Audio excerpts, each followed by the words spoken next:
Good afternoon, everybody. My name is Darren Tackett. This is my week 4 assignment. It's pretty much an analysis of a graphic novel or collection that we got approved by our instructor. And for me, that was Volume 1, Agents of Spyral. This is co-written by Tim Seeley, Tom King, and Mikkel Janin, if I'm saying that right, is the artist.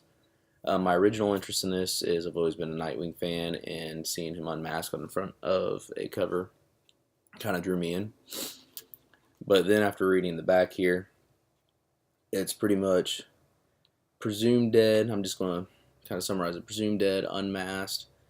Now he's part of a spy agency, a would-be 007.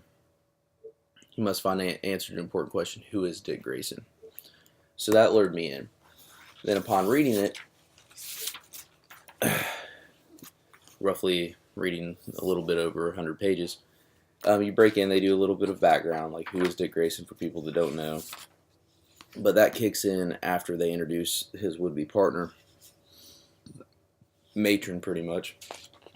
She's in here for about 2 pages solo, and then she's told that she has to choose her own partner. And she said through one mission or another, she had found out that Dick Grayson is actually alive. Now, finding out he's alive is kind of key, because there was this syndicate that went up against the Justice League, and they caught Dick Grayson when he was Nightwing, revealed his face to the world. It's presumed that he's dead, so up until this point, everybody thinks that he's dead. She finds out he's alive, still doing what he likes to do, being a superhero, and chooses him to be her next partner. They reveal pretty much his whole background as quickly as they can, going into the circus here,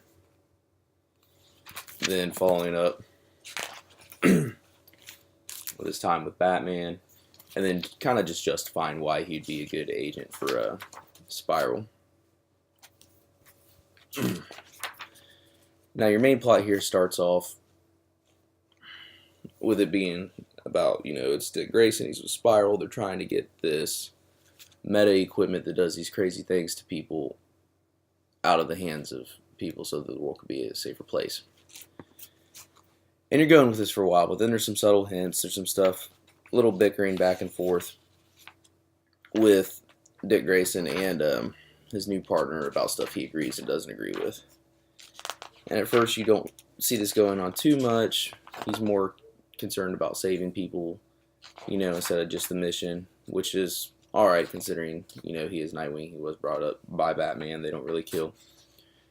Well, the first reveal, kind of connection back to his old self, is when they bring in the Midnighter, who is a Batman-like character in DC. And this is kind of your second plot brought in. You have the Midnighter tracking down these same kind of people, this equipment, because he's missing different parts of his brain and he wants to figure it out.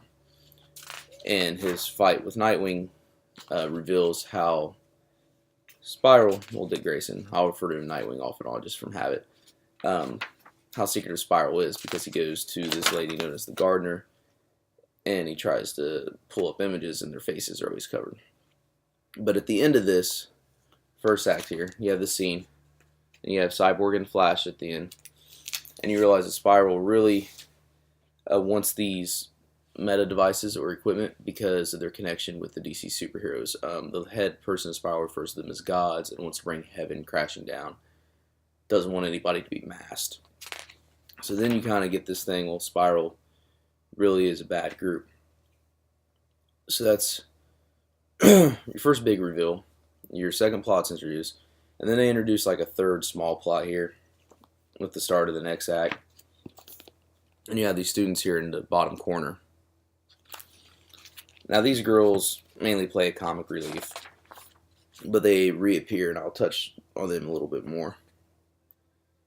Now, after that's revealed, you see Batman come in, and your guess is right that Grayson hasn't left his past behind, and they're used to the Midnighter. They got you thinking that leads right to this. And you have Batman talking over a comm set to Dick Grayson. Now, with what's been revealed about Spyral so far in the book, the way the writers have you thinking, you're already concerned about this, thinking this is dangerous in the back of your head. The art flow works really well. After you're concerned about the comms, it brings us back, like I said, that female, the gardener. And if you notice, they can't see, sorry, over here, they can't see Dick's face. And it's showing just how good Spyral is as a spy agency. So we've got the lead up, they knew everything about Dick Grayson. They know some stuff about Batman, it's mentioned.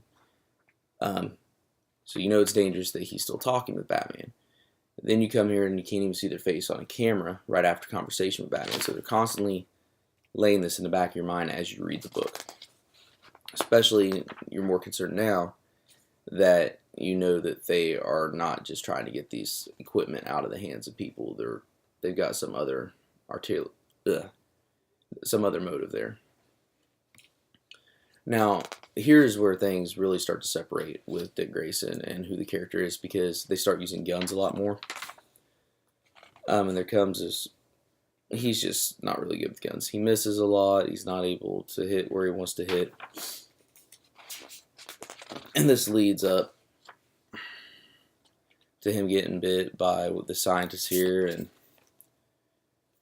this comes up to another big disagreement with him. She's killed people, uses this device to eat people, but the agency wants to bring her in and use her to help them as a scientist, and he thinks that she should be in jail. He's knocked out by his partner. She's once again showing that she's just about the mission, doesn't have any care for him. And they bring in the scientist. She ends up working for the group. And then again, in the background, they have this little conversation. And you notice once again that another piece of equipment is related to one person of the Justice League. And they talk again about bringing the Justice League down. Here we have another conversation with Batman because of this gun use and them bringing in that scientist instead of arresting her. And it's more just that father-son relationship that Dick Grayson and Bruce Wayne have.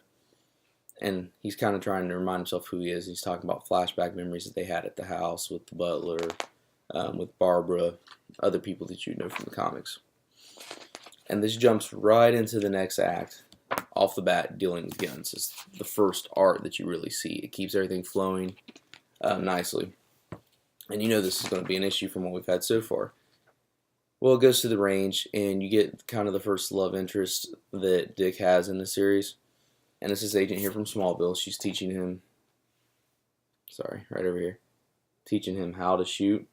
And she's showing him where to use the sight, saying that he has good instinct, but he's not quite there yet.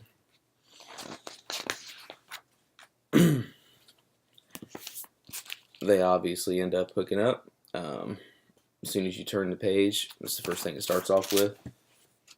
So they're making this connection a point with the art. If they go on this mission with this guy who you don't really know too much about other than he has no eyesight, and they're going after some equipment that involves meta eyesight. He has a chance to take a shot, and he doesn't take it, and it causes issues between him and the other agents. So he researches this guy, finds out that he has one surviving son, and that his two other sons were killed, and he tries to relate this guy on a human level, and Dick Grayson tracks him down on his own. So he thinks he's got this guy coming in, he's going to give over this meta equipment, these eyes, everything's going to go smooth.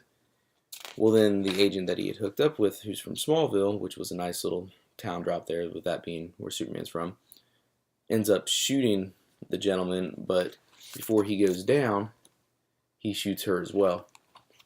Now, this results in her death, and this is right after a whole conversation that Dick Grayson has with this bad guy here about guns and why they're wrong. And this is after this, there's a mission assigned to Grayson's partner, and she is supposed to find out who has been having these secret communications throughout the school. And right now, from everything that's led up, we're like, oh no, Grayson's caught because of what they made Spyral to believe, the secret communication with Batman. And that's where that comic relief comes in that I was talking about earlier. Lo and behold, that other little storyline comes back in. The comic relief, the female students here, have been taking pictures of different staff around school, trying, for enjoyment, be rebellious, whatever. Well, they end up getting extra credit. It ends up being them that are caught, not Dick Grayson, because after all, it is Batman set up the comms, and he's just good at what he does. And at the end of it all, Dick Grayson gets a slap on the wrist and gets told that he's got a new identity and has to do all these different things as a teacher, and then the girls just pretty much get a paddling and extra credit for doing such a good job seeing cameras onto this spy school. Now, this shows the first big turn of Dick Grayson's partner, because she ends up going and talking to him, saying that she doesn't want him to forget who he was, and ends up having him chase her through the night, and they're on the rooftops, and that's kind of how it ends. They do leave a little extra piece here, and it is called Futures In, and it takes place a few years in the future, and it pretty much shows what could happen if they kept up and they do end up falling in love. And then after that extra issue that they throw in there, there is some flashback stuff, which I always like. And then at the end of the comic, you always have the different art and the ideas they're coming up with throughout. All in all, I would recommend this comic to anybody. It is a really different take. It's not a lot of people being in mass. It's him putting himself out there and trying to do the job he used to do with everyone, at least everyone he's working with, knowing who he is. The comic itself, I like how the plots switch, just like in our reading, how you switch, the A plot moves back and the B plot becomes the A plot. You see that going on a lot. The art flows, the splash pages go really well, and it all just kind of goes nicely, and it keeps you reading, and you don't even realize how long everything is. Like I said, all in all, I'd recommend it. It's a good read. I hope you guys liked my overview of this, and I hope I hit on everything I was supposed to. I look forward to seeing the rest of you in class. Thank you.